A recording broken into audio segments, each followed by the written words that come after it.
Thank you, sir.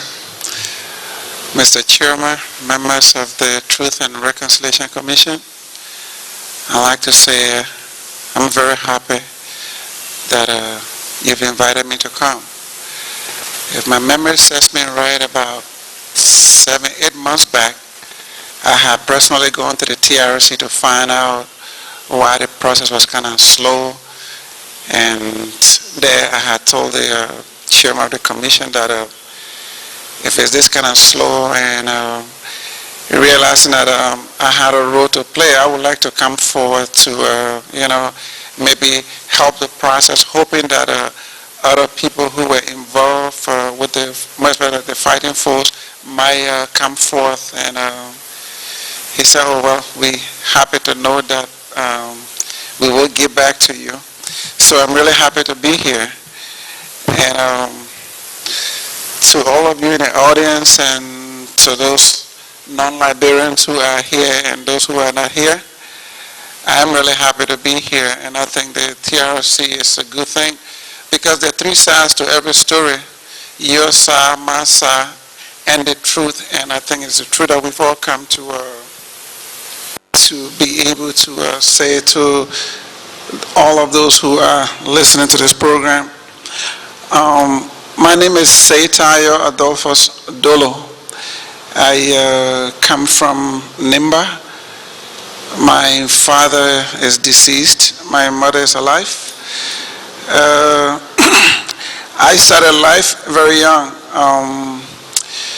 I went to the Saye-Taayor Elementary School, and while I attended the Saye-Taayor Elementary School, I was also privileged to be taught upholstery, that is, repairing chairs. There was a Lebanese guy called Samin Jabba who, after school, I had to go to his place to get some training. And I also went to the Catholic Camp School of Dancing. During my elementary years, there was this British lady who had this school that I had to go to after school as a way of keeping me busy. I briefly attended the Cathedral School at the time. It was called the Cathedral High School today. And after my dad passed away, we moved to Nimba, somewhere around 78. And I stayed in Nimba. I attended the St. Mary's High School. I left and went to attend the Dolo Memorial High School, a family school that we had. I graduated from the Dolo Memorial High School, but just about the time I was in 10th grade, because when I was like in 10th grade, I started to do trade between Liberia and Ivory Coast to kind of like sustain myself, because it was my mom and my aunt, in fact my mom and my uncle. So I was basically in trade selling watches. Weekend, go Ivory Coast, buy watches and bring in and sell. So for business, I've been around that for a while. Immediately after high school, I got involved seriously in trading. There were a couple of us who graduated from high school at the same time. Some of my friends chose to immediately come to the university, but because I was doing very good with my business trade, I thought to keep my business trade. So sometime in, I think it was around 94 or so, my uncle had recommended me for a scholarship, and the president at the time, President Dolo, had asked Minister Bole to find this young man called Dolo so that I could go to Korea to study electronics. But my trade was so good and I wasn't sure if I wanted to trade what I was doing to immediately go to school. So I came to Monrovia around that period, and it kind of started fast, and later on I did not get the scholarship to go to Korea.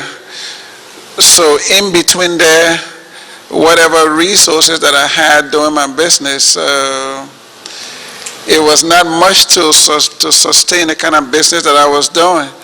So I was considering in between there exactly what to do. And what I had left was around $5,000–6,000, and that was when I bought my first taxi. It was a pony car. I bought it where we have now Africa Motors, because I had to stay in Monrovia.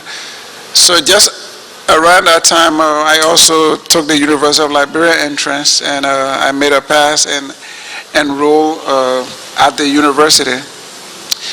I've had this fun thing with music as a habit. So I got some musical gears where I did a special recording and sold it. And that's how I started to sustain myself along with the vehicle that I had. And I was kind of doing good in between there and the university. I worked for Mr. Wiles, who is now at the Liberian National Lottery, as a DJ at his club. It used to be called the Rocks. So when I left from the Rocks back then, I started to start my own little bar somewhere just around the corner, Carey and Buchanan Street. And then when I started to pull a lot of crowd, there was a lady who used to do business in Liberia called Arlene George. She had a restaurant called Arlene Restaurant.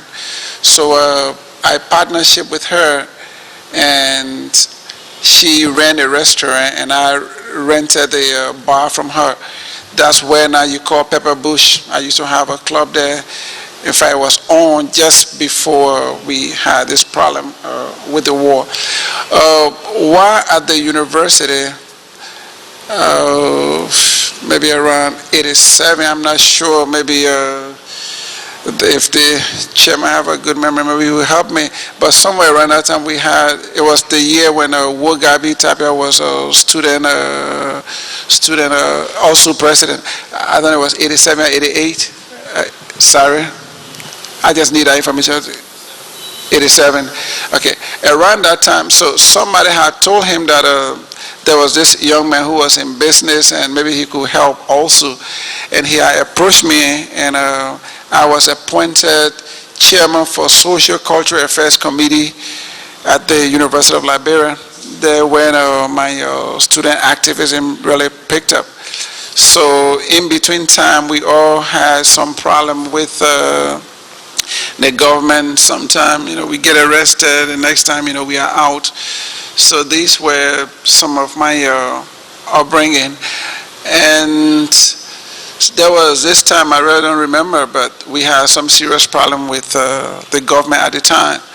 So the Liberian Council of Churches that I work with very closely, and the Interfaith, we kind of collaborated on a lot of occasions. So we were invited to go to the Lutheran Church to hold a meeting with the Liberian Council of Churches on the crisis that had unfolded at the time. We were in this meeting when the police special task force van came in, and all of us got arrested. And when we came out, it was myself, Louis Brown, Senator Isaac Johnson, and a lot of our other colleagues. We got arrested and brought to the police station, and we were distributed around. And we went on to, prior to, the reason why, in fact, I can never talk a lot about 79, so because I wasn't too mature mentally to remember all of those things about 79. So that's why I'm starting from where I can better manage. So I graduated from the University of Liberia. I have a BSc in economics, and I have a BA in sociology, and I have some other training. Most of the time during the war years that I would go to, whenever I had a time, I always focus on my business. Sometime in 1990, the superintendent of Nimba County at that time, he was Jackson P. We've been hearing these rumors because normally we would leave Nimba and come to Monrovia and won't go back maybe after a year or so when we're in school. But when this whole thing about war started, this was not something that we really thought was really there. Because I had left Nimba, I think in 87, and I did not go back from 87 until the war year. So here I come and call a meeting at the Monrovia City Hall. But prior to his calling a meeting at the Monrovia City Hall, there were some headless people that was in the Daily Observer newspaper, and we were told that those people were people from Nimba. So it was myself, it was another man called George Wilmy, and another called Paul Blair. Paul Blair is now late. So we thought to see how we could get people from Nimba together to see if we can get them somewhere to get situated.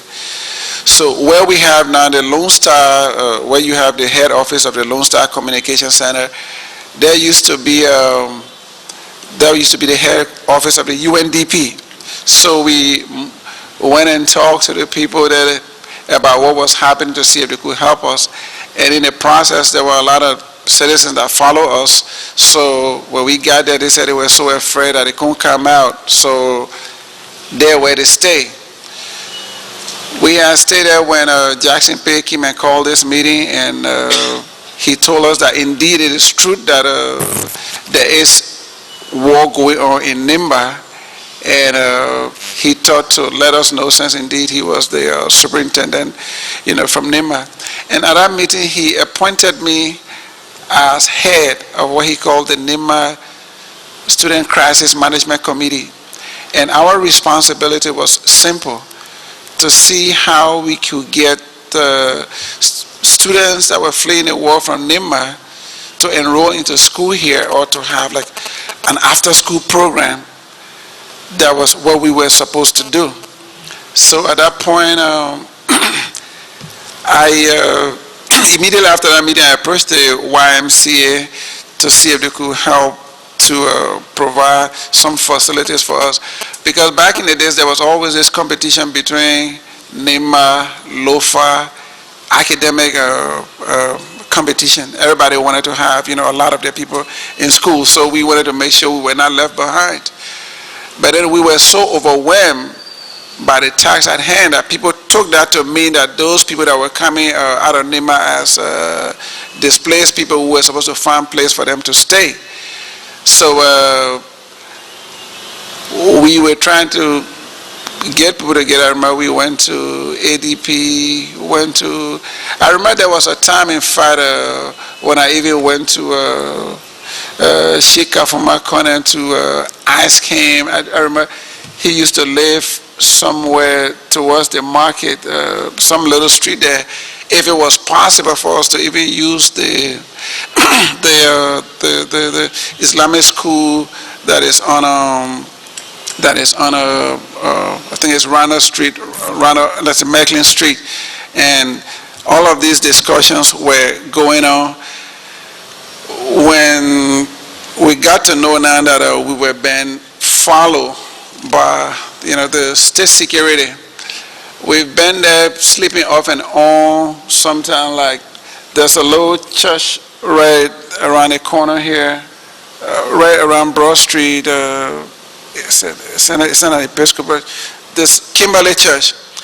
Sometimes there was this nice reverend there, who gave me shelter in that facility, and sometimes I would go to the Baptist church right here to get some Mayday prayer and get some assistance from this church. So it was, because this was not something that we expected. This was not one of those things that we thought was really happening as a student activist. So there was this day we were at the UN compound, and in the middle of the night, what's his name, George Wilmy had left to go to ELW where he was staying, And we just heard an outburst of guns, this little Corona Jeep and all over the place, and everybody yelling and jumping, and I think I jumped over the fence and went around. There used to be this guy called Louis Watts. His father used to live somewhere behind there. That way I sought refuge. When I came back the next morning when the UN guys came, I think the guy who was the head of UNDP at the time was out of Francis Blaine. I think I remember, I think that was the guy who was the head. So, we really didn't believe that, what really happened.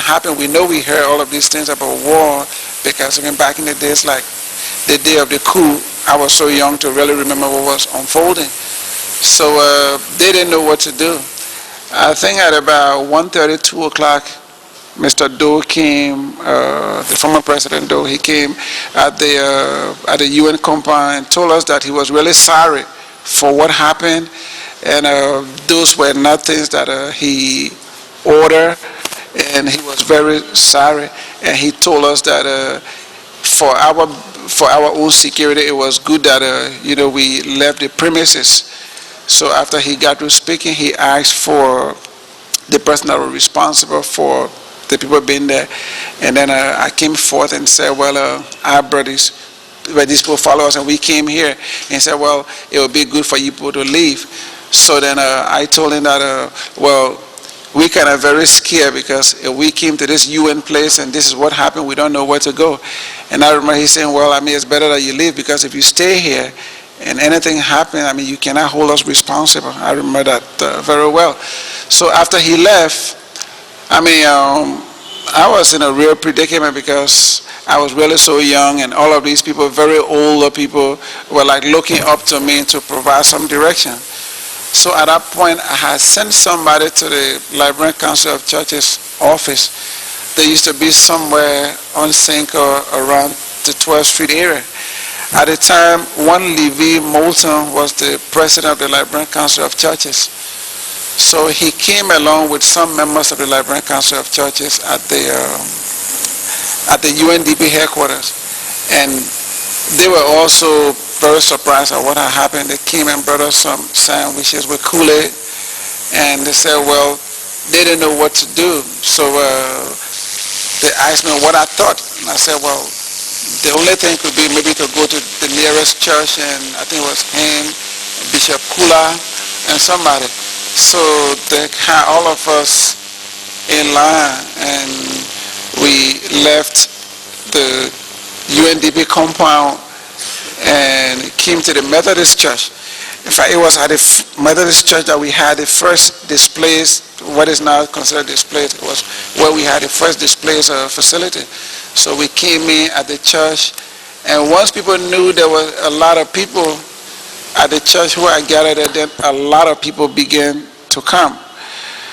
The next day, I was able to meet one pastor, I think it was one Pastor Allison, who was just next door at the Lutheran church.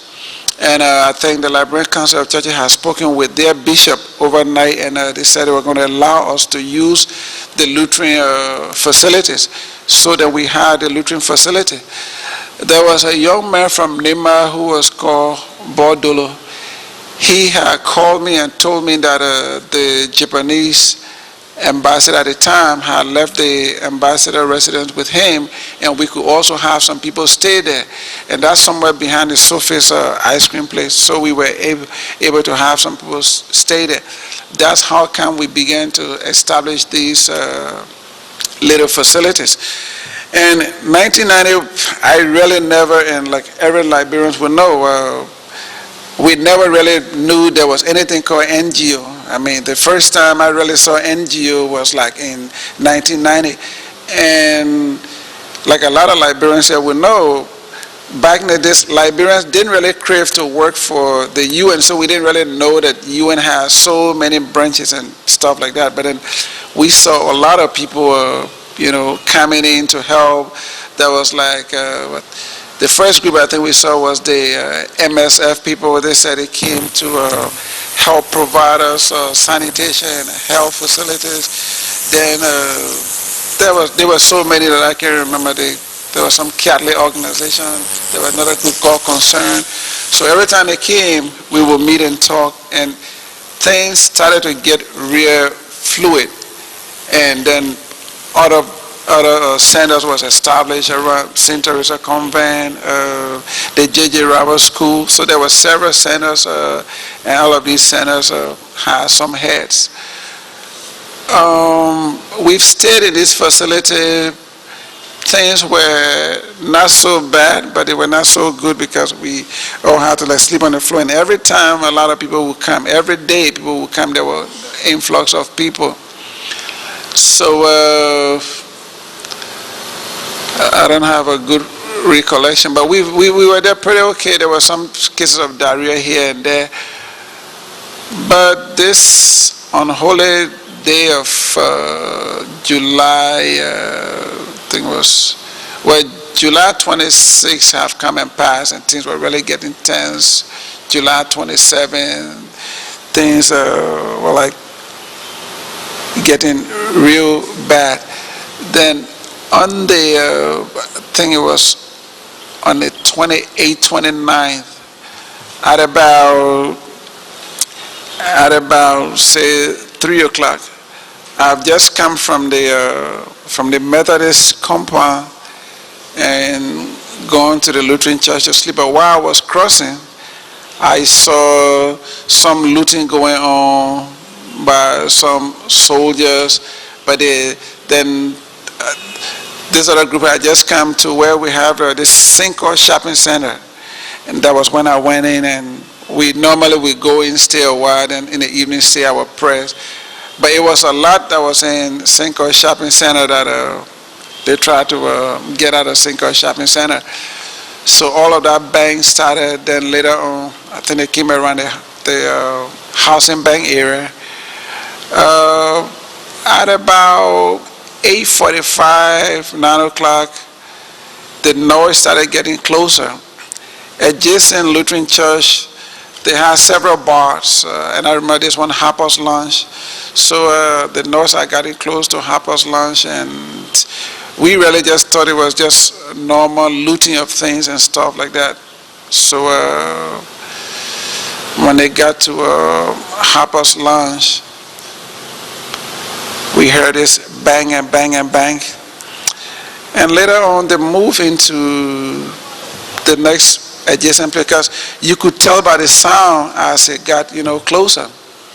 So actually at about, safely say 10 or a little past 10 o'clock, this noise came to the door. Somebody was like banging the door. And the way we had the place structured at the time, we had people who, we set up something like security. So one group is going to be on watch, then after that another group will come and watch. So when this guy came and banged the door, they kept on saying, open the door. They kept on knocking. Then somebody said, Adolphus, somebody knocking the door. Then somebody said, hey, don't call the man. I mean, we're in the middle of this thing. Don't call, no, he said, don't call the boy or something like that.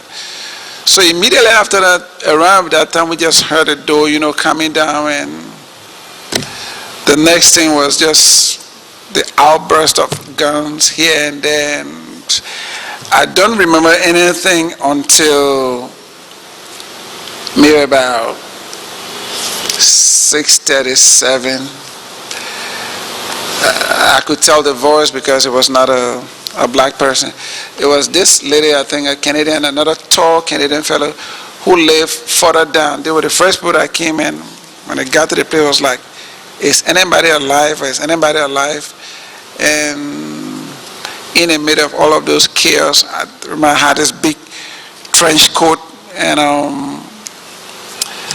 I was able to come, and it took me out, brought me outside, then took me across the road, and I still could not comprehend what had happened because I stayed on. But I remember there was all of this noise, and all of us in Liberia, we all remember we were not really used to all of this gun sound and whatever like that. So we went to the Methodist church, And when we got there, I remember the guy who used to be the keyboardist for the United Methodist Church, an elderly guy. He was there with his family. And he said, but Dolo, what are we going to do? But I couldn't imagine, because I still had on this trench coat that I came with. I was kind of like drenched in blood. And I'm saying to myself, but how is this guy not even concerned about what I'm going through? But his concern is like, what do we do? Then it also dawned on me that yes, why should I have this thing with me? I was actually responsible for them being there. So I went and got a little washer and told them, okay, let's go to USAID. Is that facility now that is being used? I think it's supposed to be used for the Office of Election Commission. So we had gone there. So when we went there, there was another Canadian. So we tried to explain to him what had happened. He said he already knew what had happened. So I said, well, could you ask the embassy to help us? And he said he made a call, but the embassy didn't have any program that would repatriate people from their own home country to somewhere else. But on our way going to the UC compound, I stopped at the what is church? This it's not an inline church. This church after the Lutheran church. It's a Pentecostal church somewhere in there. There where Paul Blood was seeking refuge. So I had gone to him, his wife, and I think his 2 kids.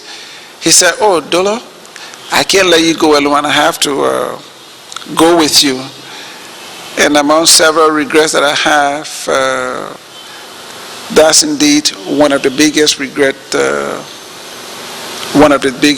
that I have. So Paul Blood had gone with me to USAID.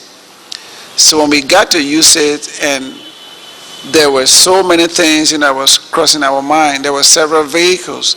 Now this book cannot help us. And the thing about this whole war at the time was that little did we know that there was an IMPFL or there was an NPFL.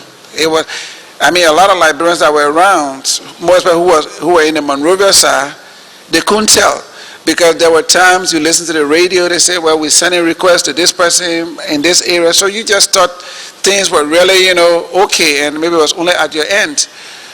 So I said, well, there are some embassies around here, let me see if I can get to talk to somebody. So when I got out, I was going to the Polish, there used to be a Polish chargé somewhere around the avenue there. So when I was going, I met him. And he said he had heard about what happened. He was trying to figure out what to do. So the both of us came, and then he said we should go to the Lebanese embassy. Headed towards the Lebanese embassy, then I saw these soldiers from the other side of the road heading towards USAID. So he hurried me into the Lebanese embassy. So there where I stayed for a real good while, and I think this was early August. But again, I was there really not knowing what was happening in the outside world, and just about an hour or so, I could hear people singing, and the impression that I gathered was that they were made to sing, some song in favor of the government. And I'm told in the process, that's how Paul Blood, lost his life, and I never got to see him again.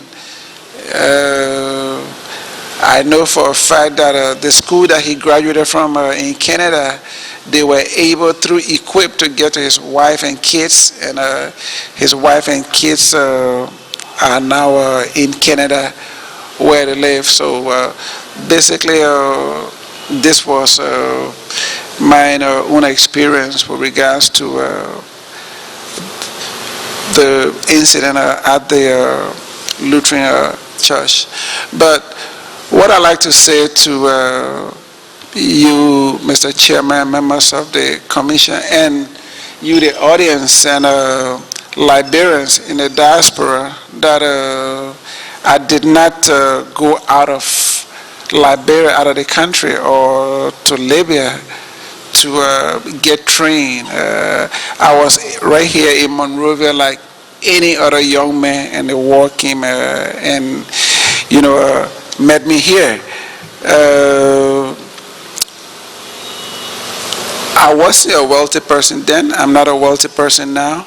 But like all of my school colleagues who are alive today, some of whom are here today, that I was not in a bad situation that I had to go out there to want to bring war to myself, also.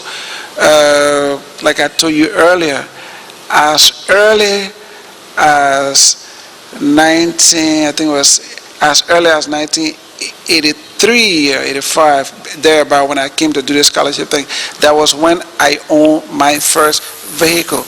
I mean, I was so naive that the salesman at the time, I remember his license plate used to be, I thought, JWW or so, but he had told me the vehicle at the time was like, I think, 6,100 United States dollars for a brand new vehicle. And he had even proposed to me that, hey, rather than getting one vehicle, why not take two vehicles and deposit this money? I said, no, I don't want to owe anybody. I want to, to start off. So as young as I was, I mean, no wife, no children, I was able to get to that stage. Start my own business long before this whole thing about war. And like I told you earlier, where you have this pepper bush today, I had a club there, and a good portion of Liberians know I had a club there, and I was doing good.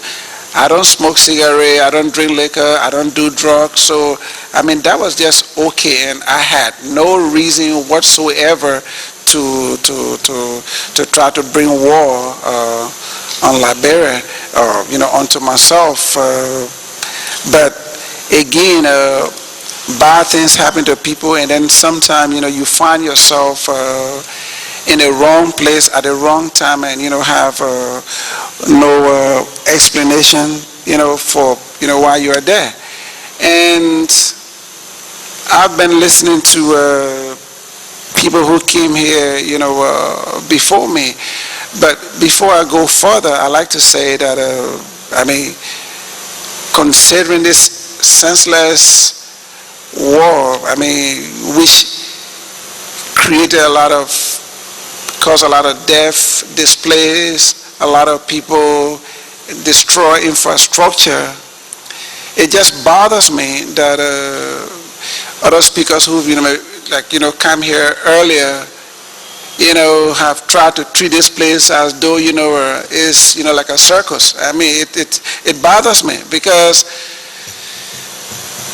for some of us, including my very self, who is able to present my own story to you today, I mean, for me and for a lot of us who come here, I think it's a privilege, because whatever story we come to say here that we all think is our story, I mean, there's that girl who actually knows the story, so that people have died and people come here, and even if you fought this war, whether with pen or guns, but to say that you have no remorse is beyond me.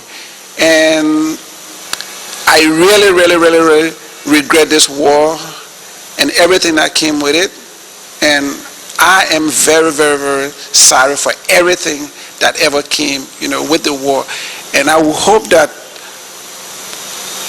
us that will have the opportunity to maybe appear, before you, will, take this serious, because it was really serious thing, that happened, rather than, maybe trying to live in denial. Because, like I said earlier, I am so happy to be here, because in Liberia, perception is a lot. people say things about people that they don't know from anywhere, they've never seen. And I can say for a fact that almost 98% of the people that I encounter from my days as a student activist and from my days of the war, they all stay alive. I mean, they are all still alive, and there's no way I can come here and try to like pretend as though I'm saying the truth. I will have to say the truth because they're all over the place and they know me the way they know me. So before I proceed further, I still again like to say to the Liberian people, to non-Liberians, to the commission that I regret this whole war that was brought onto Liberia, and I am really, really sorry from the depth of my heart. And this is the reason why I am really willing to say the truth. And I didn't really bring a document like that, but everything that pertains to the war that I know about and everything I've said earlier, chances are that I might leave, one or two things out. And just in case I do, and there's something that that I don't know, I would like for you to ask me everything and anything that is from who I sleep with, who I don't sleep with, anything, everything that that I don't know after my statement. I would be, happy if you can ask me, because it's not really possible that, I can remember, all of these things. Like, as a young man, we always went to E.J. Roy building to do talent show. We were here when we were doing this Pan-African Plaza. We saw the Duca and several buildings, the SKD Sports Complex, that just got repaired. And all of us saw these things got destroyed right in our very eyes. And what about commission or omission?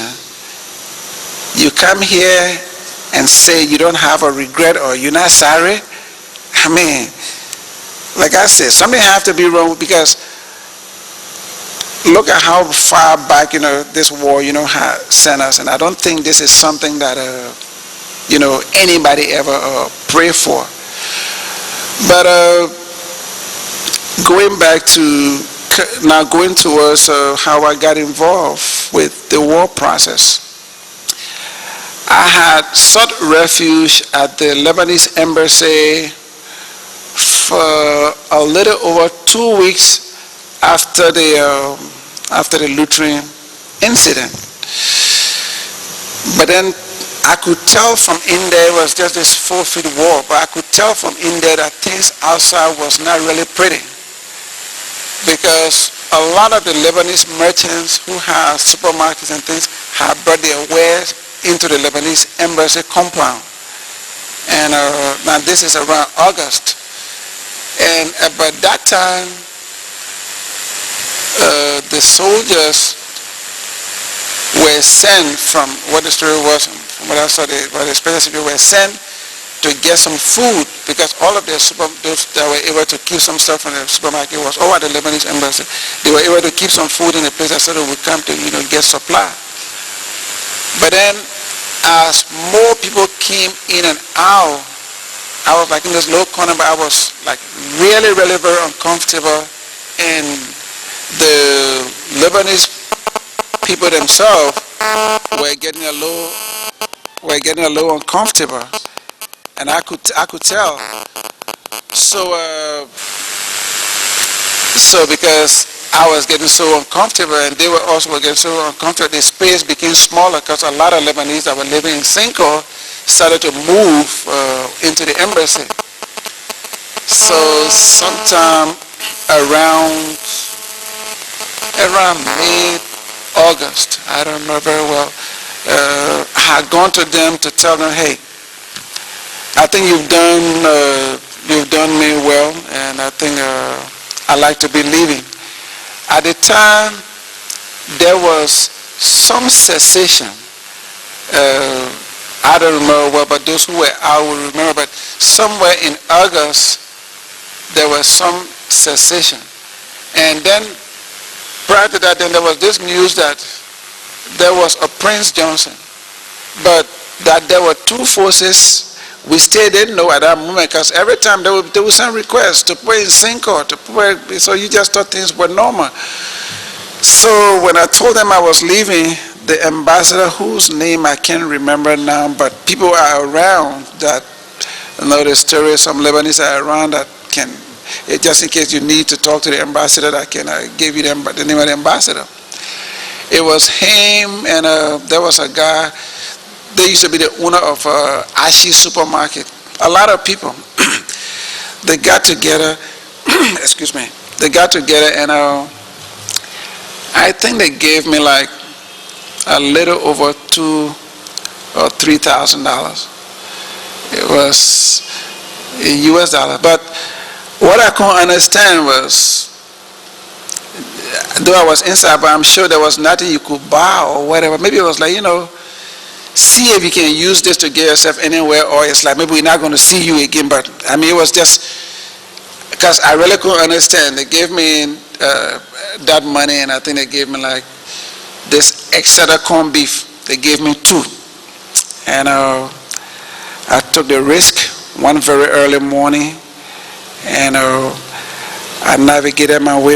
It was the first time I've gotten outside since the Lutheran incident. There were bodies, and so somewhere there, I felt I was kind of different, because I had clothes and everything, with shoes and stuff like that. So it didn't add up. So I thought to like take some of my clothes off, the money that I had, I put in my other clothes, and the shirt that I had, like put in them just to look, a little different. So I managed to go by way of Jalatan, and then I just kept on going. It was really, really, really quiet. So when I was coming down from the old Ministry of Internal Affairs, somewhere around Camp Johnson, were coming down. I mean, I saw people in uniform, but if there were 2 groups of people, I really couldn't tell the difference. And this is sometime around August. And somewhere there you could see it was something like a buffer or whatever. I passed through, but then when I got further beyond defense, it was a little different. It was a lot of people having food or selling things, or it was just a little different. So the first thing that I did was I walked and went to the embassy, to the U.S. embassy, and tried to speak to a friend.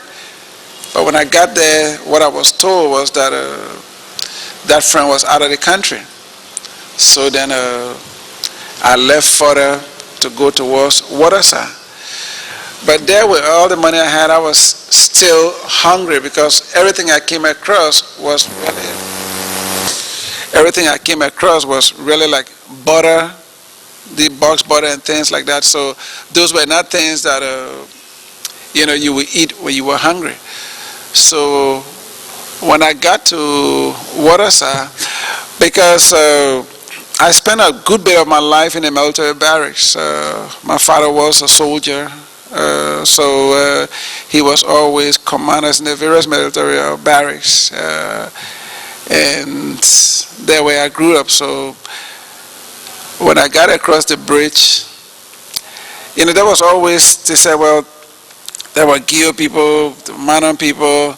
So I'm like, well, that I come from Nimba, I would fit in easily. But I really didn't know any of the people that I met, and even the gear that we speak is a little different.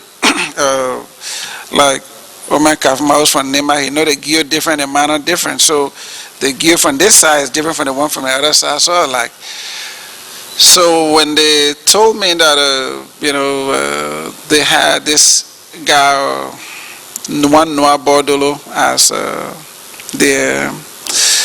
one of their big guy. So I know Noah from the university when he had his own situation. So then they said the commander was Prince Johnson. I said, well, very good.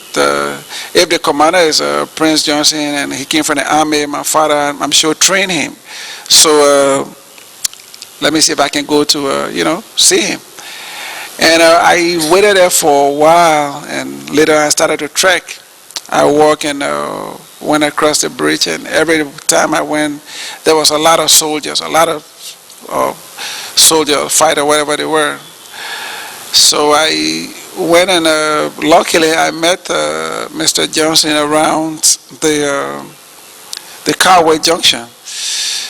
And indeed, I must say to all of us here that I'm grateful to some extent to Mr. Johnson, because he also helped to save my life.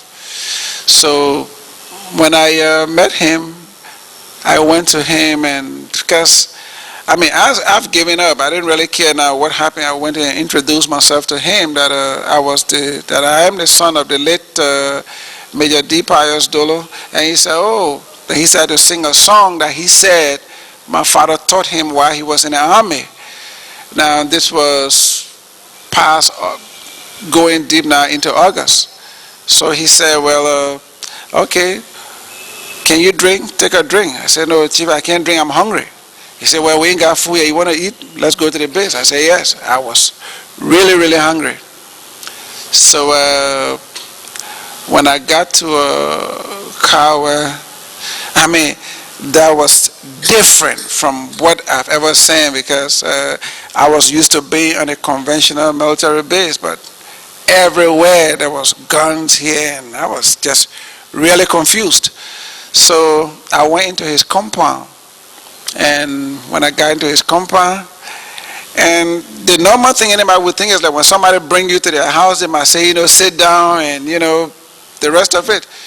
But I got there as though I didn't even exist. And I really didn't see him, so I was in the yard, and they told me to join the ladies to help them in the kitchen. So I got there, and his yard was like this compound that, you won't take a step without somebody asking you something. And I was just really different from the people that I met. Some of them, it was like their first time coming to Monrovia, and so I was just there like that,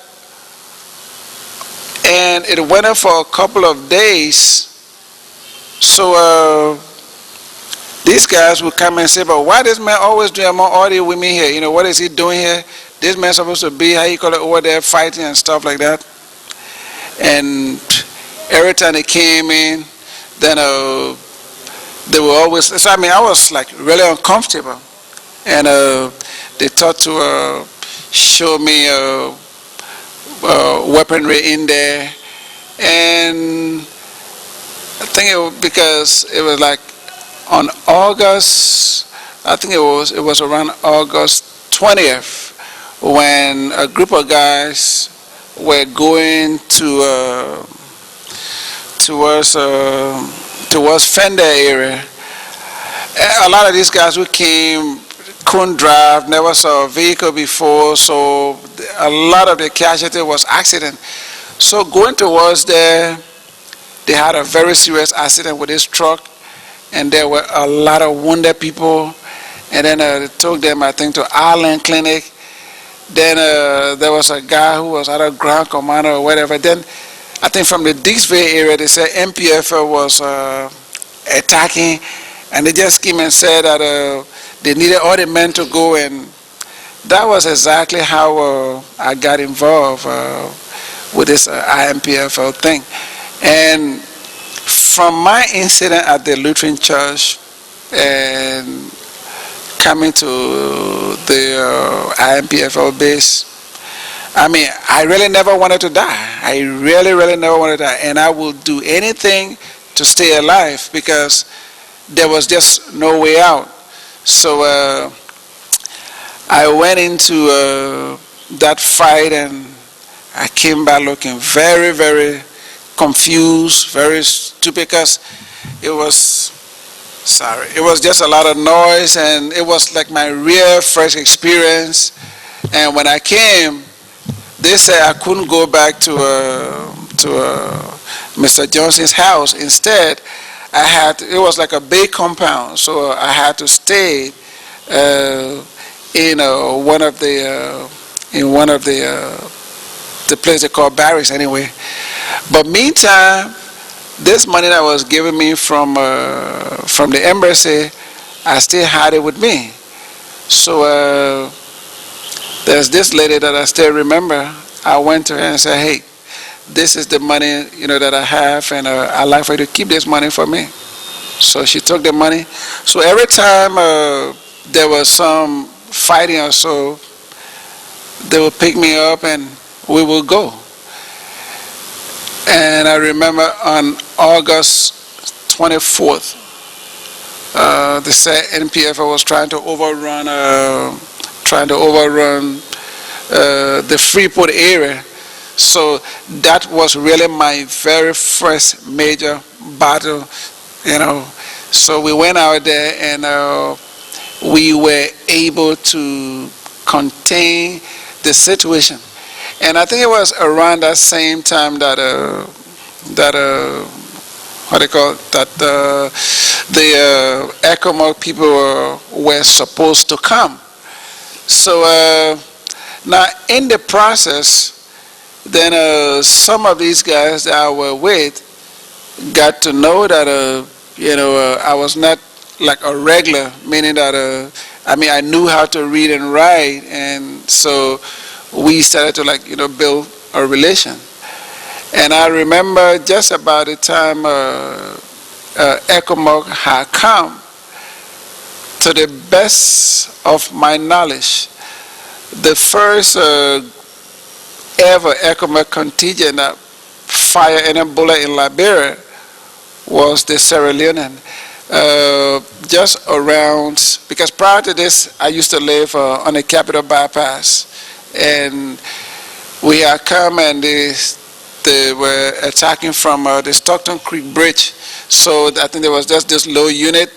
They said that they were attaching to the IMPFL to go to hold that bridge. So we went there for a while, and then after that we came back. They had to go to their county, and then I went back to Mr. Johnson's base. And a couple of things, like I said, I'm really happy to be here, because sometimes what people think is not the reality. The longest I was with Mr. Johnson and the IMPFL was from August, September, October, late October was how long I stayed with them.